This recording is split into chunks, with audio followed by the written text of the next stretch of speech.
Herzlich willkommen zu einer weiteren Folge von Nobis Kochstunde. Wir machen wieder einen richtig leckeren Apfelkuchen, aber dieses Mal für ein ganzes Blech. Denn umso mehr Leute zu Besuch kommen, umso größer muss der Kuchen sein. Ja, und wie immer bei so einem schönen Kuchen mit Mürbeteig, wir kümmern uns erstmal um den Mürbeteig, indem wir Zucker mit Vanillezucker mischen und das Mehl mit Backpulver. Dann nehmen wir noch weiter richtig weiche Butter und die geben wir in eine Rührschüssel. Wir schlagen dann cremig die Butter auf.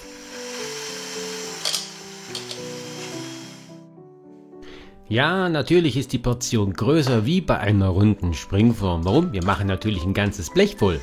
Ja, also in diese Butter geben wir dann jetzt noch den Zucker hinzu und nach dem Zucker noch 2 Eier.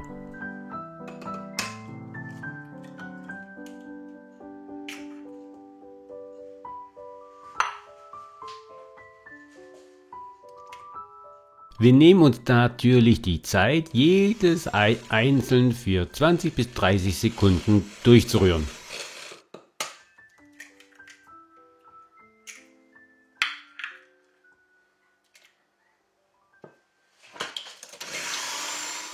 In das cremige Ganze geben wir dann anschließend die Mehlmischung hinein und rühren das so lange durch, bis der Teig entsteht, bis er zusammenfindet.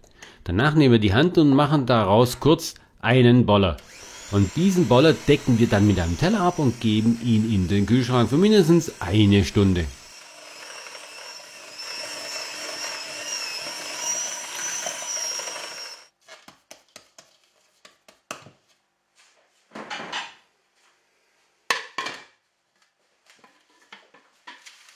Die Zeit der Ruhe können wir natürlich nutzen, indem wir das Backblech mit Backpapier ausstatten.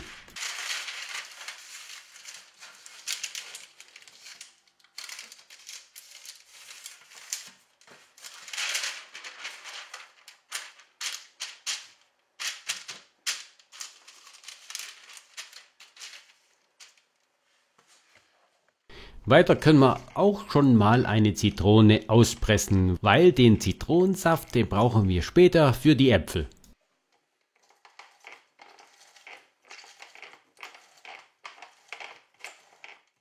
Nach der Kühlphase holen wir natürlich den Teig wieder heraus.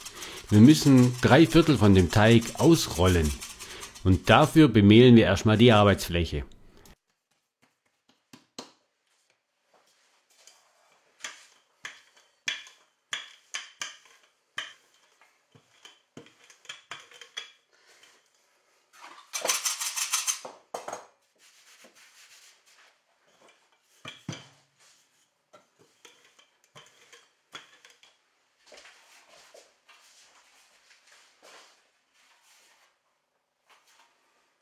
Tja, und manchmal möchte der Teig nicht so, wie ich will. Dann gebe ich einfach nicht auf und spiele einfach ein bisschen Puzzle.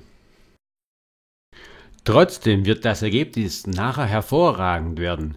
Und zur Information, den Rand machen wir jetzt noch nicht dran. Der kommt erst später dran, nachdem wir den Teig vorgebacken haben. Gut, vorbacken werden wir aber später. Wir werden jetzt erstmal weitere Vorbereitungen treffen. Zum Beispiel von einem Liter Milch ein bisschen in eine Schale geben und den Rest in den Kochtopf. Später werden wir hier den Pudding kochen. Dann kommt einer der Hauptzutaten ins Spiel, und zwar die Äpfel. Da nehmen wir ca. 2 Kilo Äpfel und schälen die, entkernen die und schneiden sie klein. Es sollten ca. 1,5 Kilo Äpfel daraus ergeben. Die klein geschnittenen Äpfel werden wir in eine Schüssel geben. Damit die Äpfel nicht vorschnell braun werden, geben wir dort den Zitronensaft hinzu und ein bisschen von dem Zucker.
Natürlich müssen wir immer wieder die klein geschnittenen Äpfel durchrühren, damit sie komplett mit dem Zitronensaft in Berührung kommen.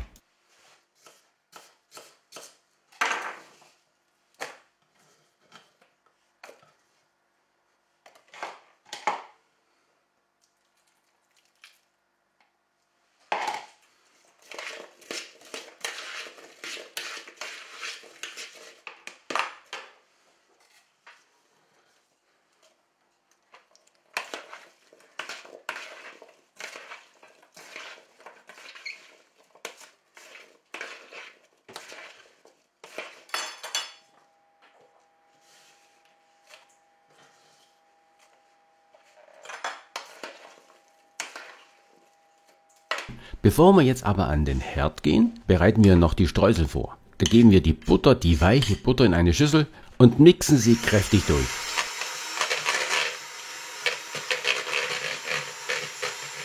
Dann folgen noch Vanillezucker und Haushaltszucker und die schlagen wir wieder kräftig durch.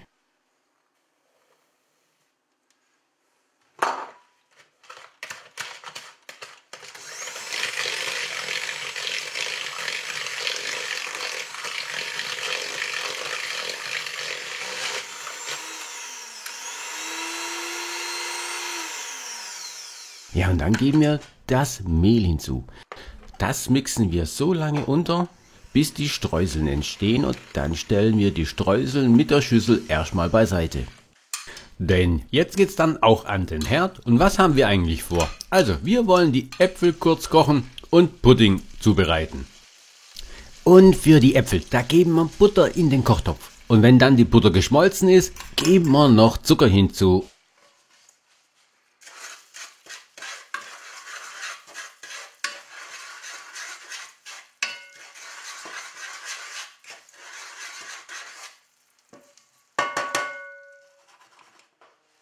Wenn das Ganze jetzt so richtig schön flüssig ist, geben wir die Äpfel mit hinzu und kochen die Äpfel.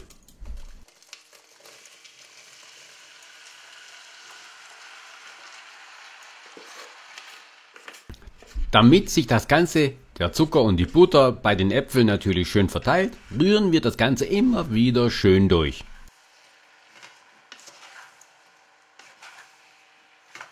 Und während das Ganze vor sich hin köchelt, können wir uns jetzt schon mal um den Pudding kümmern, indem wir die Milch erhitzen und das Puddingpulver in die Schüssel reinrühren. Den Zucker können wir auch am Anfang schon gleich mit in die Milch geben, sodass der Zucker schön Zeit hat, sich in der Milch aufzulösen.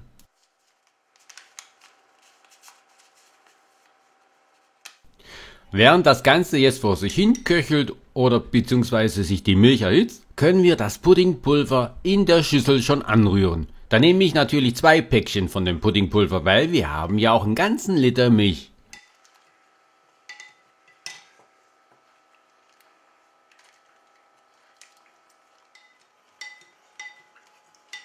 Wenn die Milch kocht, geben wir das angerührte Puddingpulver in die Milch hinein und lassen das Ganze für 30 Sekunden bis 1 Minute lang kochen. Ist natürlich klar, dass wir das Ganze die ganze Zeit umrühren in der Zeit, sonst brennt das an. Dann lassen wir den Pudding in Ruhe. Gleich danach kümmern wir uns auch um die Äpfel, weil dort zu den Äpfeln geben wir jetzt auch angerührte Stärke hinzu. Weil somit binden wir den Saft der Äpfel, der nachher dazu führen würde, dass das Ganze aufweicht beim Backen. Aber gebt nicht alles auf einmal zu den Äpfeln hinzu. Schaut einfach, was der Saft macht. Wenn der schon kräftig genug gebunden ist, dann lasst ihr den Rest einfach in der Schüssel drin.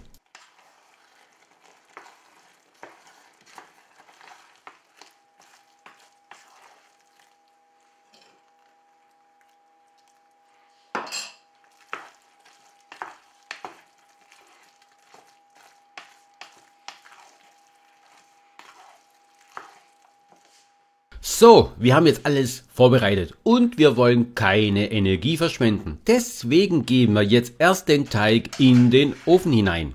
Den haben wir natürlich vorgeheizt auf 180 Grad. 3 Minuten lang bleibt der Teig im Ofen drin, aber nur Oberhitze. In der Zeit können wir schon mal die Arbeitsfläche bemehlen und den restlichen Teig für den Rand vorbereiten.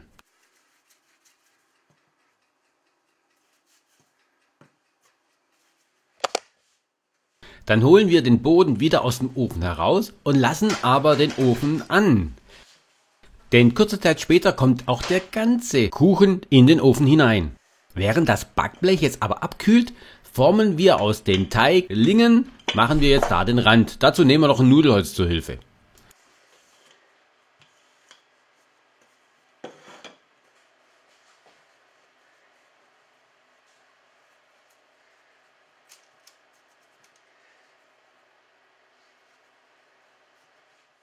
Ja, den Rand da formen ist ein bisschen Handarbeit und dazu nehme ich jetzt auch kein Backpapier. Weil das Backblech, das ist eingebrannter Lack. Da kann nichts passieren oder zerkratzt werden, wenn wir nachher den Teig vom Rand lösen möchten, wenn der ganze Kuchen aus dem Ofen wieder rauskommt. Sobald jetzt der Teig fertig ist, sprich der Rand, geben wir den Pudding, den heißen Pudding auf den Kuchenboden drauf.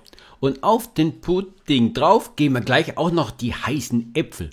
Und wenn wir schon dabei sind, auf die heißen Äpfel kommen dann die Streuseln.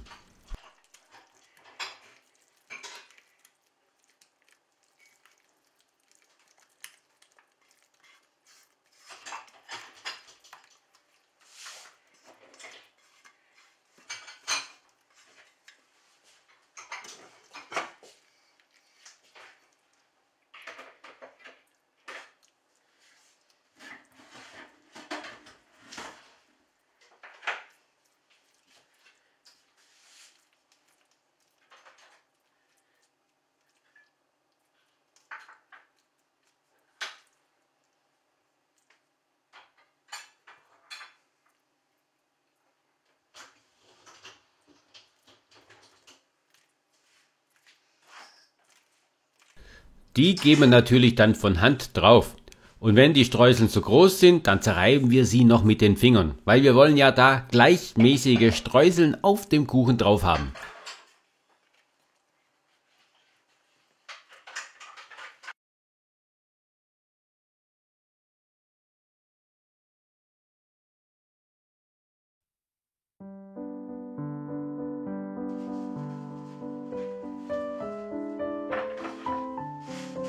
Und wie ihr euch vielleicht daran erinnern könnt, der Ofen ist ja nach wie vor an. Auf 180 Grad Ober- und Unterhitze dieses Mal. Und da geben wir den Kuchen für 35 Minuten lang rein.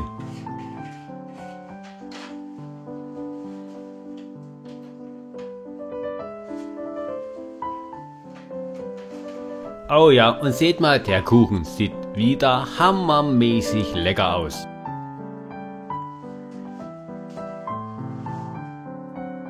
Also ich lasse den Kuchen immer über Nacht im Kühlschrank ruhen, wenn möglich. Wenn er natürlich hier auf dem Backblech ist, dann ist er zu groß, aber ich lasse ihn dann über Nacht trotzdem einfach in Ruhe und lasse ihn abkühlen. Am nächsten Tag nehme ich dann so ein richtig schönes großes Stück von diesem leckeren, saftigen Apfelkuchen.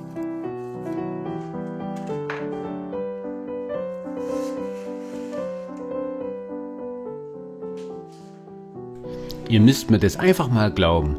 Das ist wirklich ein hammerleckerer Apfelkuchen. Probiert diesen Apfelkuchen mal aus. Ihr werdet genauso begeistert sein wie ich.